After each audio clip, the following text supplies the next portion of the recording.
I'm coming to you live and direct on the 4th of July, 159 AE. I'm coming to you live and direct on the 4th of July, 159 AE. AE stands for after emancipation. AE stands for after emancipation. AE stands for after emancipation. We are 159 years since the ratification of the 13th Amendment in December of 1865. You're talking to the Prince of Pan-Africanism, who was born 10 minutes away from Independence Hall, where slave masters Thomas Jefferson, enslaved masters George Washington, enslaved masters James Madison, enslaved masters Ben Franklin, slave masters declared independence from Great Britain. I was born in the city where the white power structure was created. Brothers and sisters, I want to say this, and I don't want to keep too much of your time. I'm going to say this, and I need you to hear me well. I want you to understand, and overstand me. I want you to understand and understand the Snow Bunny Boogeyman this afternoon. I have a question for my Negropeans. What are you celebrating on the 4th of July, 159 AE? I'm going to ask again.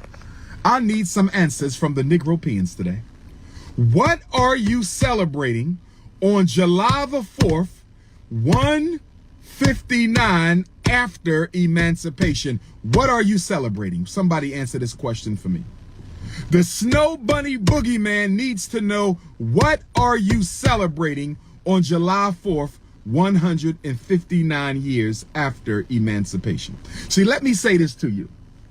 One thing is for certain, two things are for sure. Slaves don't celebrate slave master freedom. Free people damn sure don't celebrate slave master freedom.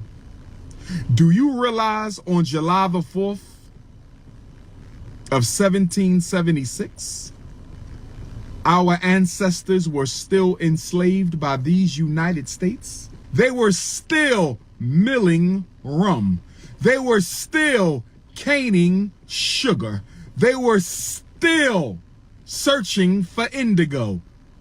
So why do we celebrate Thomas Jefferson's freedom from Great Britain? Why do we celebrate slave master George Washington's independence from Great Britain? Why do we celebrate Benjamin Franklin's emancipation from Great Britain when our ancestors were still their slaves? When our ancestors were still their slaves. When our ancestors were still their slaves and would remain their slaves for another 89 years. From 1776 to 1865 is 89 years. From 1776 to 1865 is 89 years. From 1776 to 1865 were 89 years. And for you fancy Negroes of the Pretendian Society,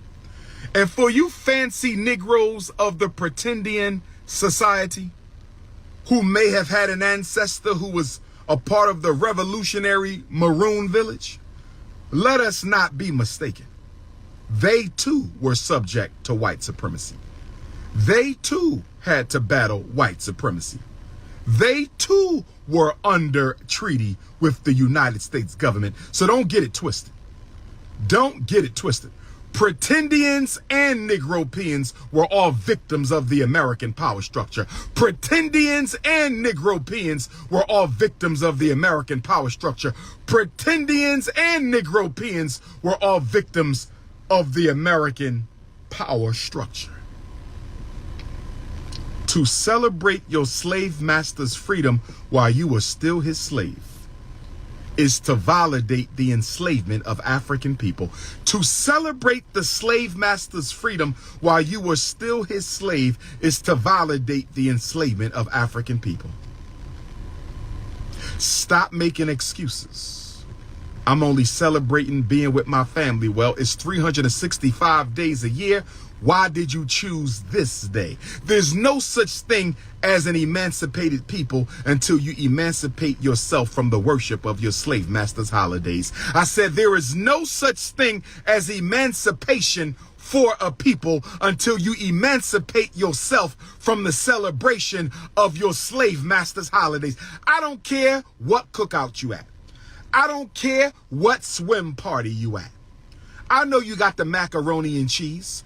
I know you got the greens and the deviled eggs. I know you got the beef tongue and the beef ribs. I know you got the apple pie and the carrot cake. I know you got the beans and rice with the gravy. I know you can cook your ass off. But guess what, family? You're doing all that cooking and all that eating and all that swimming in the honor of your slave master's freedom while our ancestors were still their slaves. Brothers and sisters, we not free. Not only are we not free, we don't even want to be. I said, not only are we not free, we don't even want to be. I said, not only are we not free, we don't even want to be. Where's my flag? I know you didn't ask me that. I know this Negro peon did not ask me that. Let me tell you about my flag. My flag is red on the top. It is black in the middle, and it is green on the bottom. That is my flag. It is the flag of the most honorable Marcus Messiah Garvey. It is the flag of the Pan-Africanist movement. It is the only flag universally voted on, approved, and adopted to be the flag of the African race. That's my flag. Now let me talk about your flag. It's not your flag.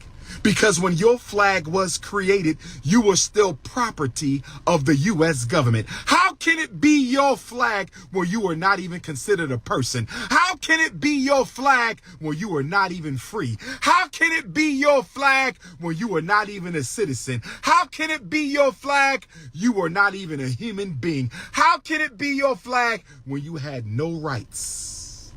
In the words of Supreme Court Chief Justice Roger B. Taney, in the words of Supreme Court Chief Justice Roger B. Taney, he said the black man has no rights.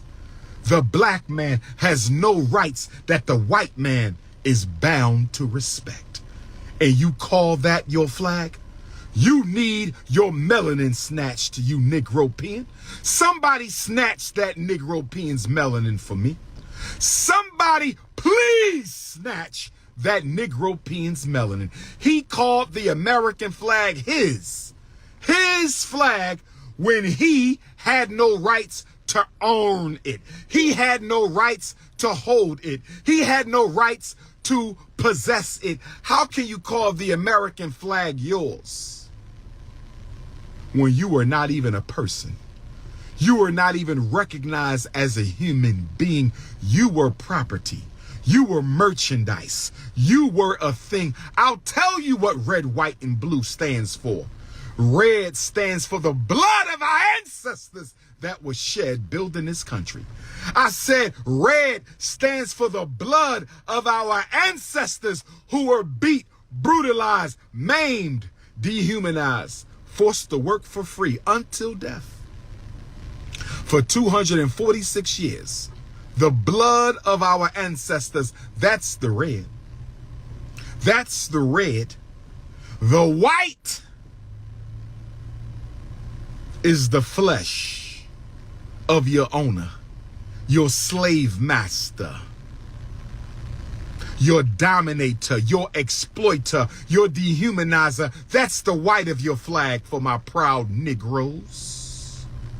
And the blue is for the blue eyes of your slave master in the blue waters that brought your ancestors. I said the blue is for the blue eyes of your slave master in the blue waters.